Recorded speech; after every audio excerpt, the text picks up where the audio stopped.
Assalamualaikum warahmatullahi wabarakatuh.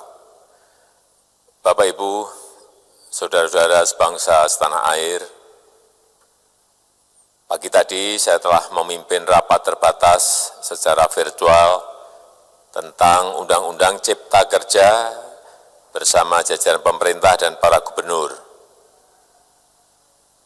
Dalam undang-undang tersebut terdapat 11 klaster yang secara umum bertujuan untuk melakukan reformasi struktural dan mempercepat transformasi ekonomi.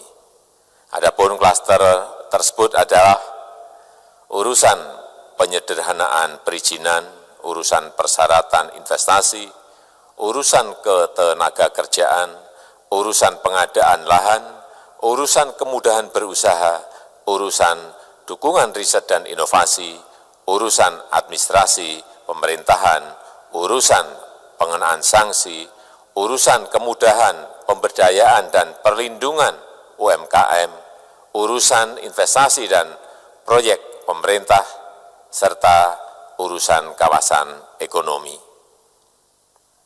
Dalam rapat terbatas tersebut, saya tegaskan mengapa kita membutuhkan Undang-Undang Cipta Kerja.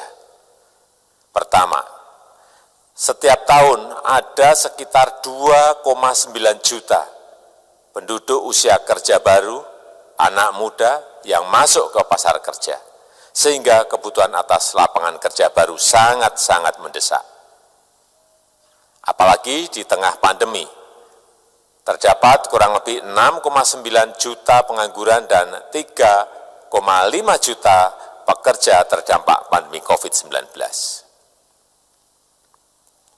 Dan sebanyak 87% dari total penduduk bekerja memiliki tingkat pendidikan setingkat SMA ke bawah, di mana 39% berpendidikan sekolah dasar.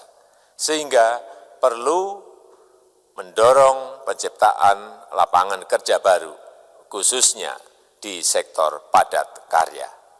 Jadi, Undang-Undang Cipta Kerja bertujuan untuk menyediakan lapangan kerja sebanyak-banyaknya bagi para pencari kerja serta para pengangguran.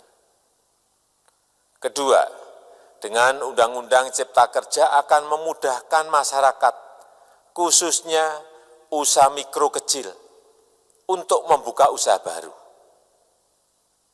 Regulasi yang tumpang tindih dan prosedur yang rumit dipangkas.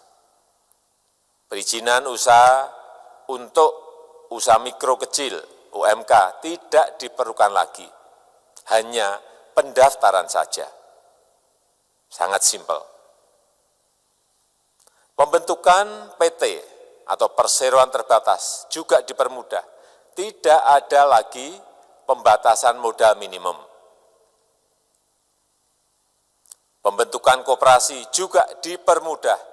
Jumlahnya hanya 9 orang saja. Koperasi sudah bisa dibentuk. Kita harapkan akan semakin banyak koperasi-koperasi di tanah air. UMK, usaha mikro kecil yang bergerak di sektor makanan dan minuman.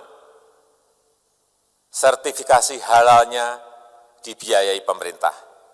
Artinya gratis. Izin kapal nelayan penangkap ikan misalnya, hanya ke unit kerja Kementerian KKP saja. Kalau sebelumnya harus mengajukan ke Kementerian KKP, Kementerian Perhubungan, dan instansi-instansi yang lain. Sekarang ini cukup dari unit di Kementerian KKP saja. Ketiga, Undang-Undang Cipta Kerja ini akan mendukung upaya pencegahan dan pemberantasan korupsi. Ini jelas karena dengan menyederhanakan, dengan memotong, dengan mengintegrasikan ke dalam sistem perizinan secara elektronik, maka pungutan liar, pungli dapat dihilangkan. Namun, saya melihat adanya unjuk rasa penolakan Undang-Undang Cipta Kerja yang pada dasarnya dilatar belakangi oleh disinformasi mengenai substansi dari undang-undang ini dan hoaks di media sosial.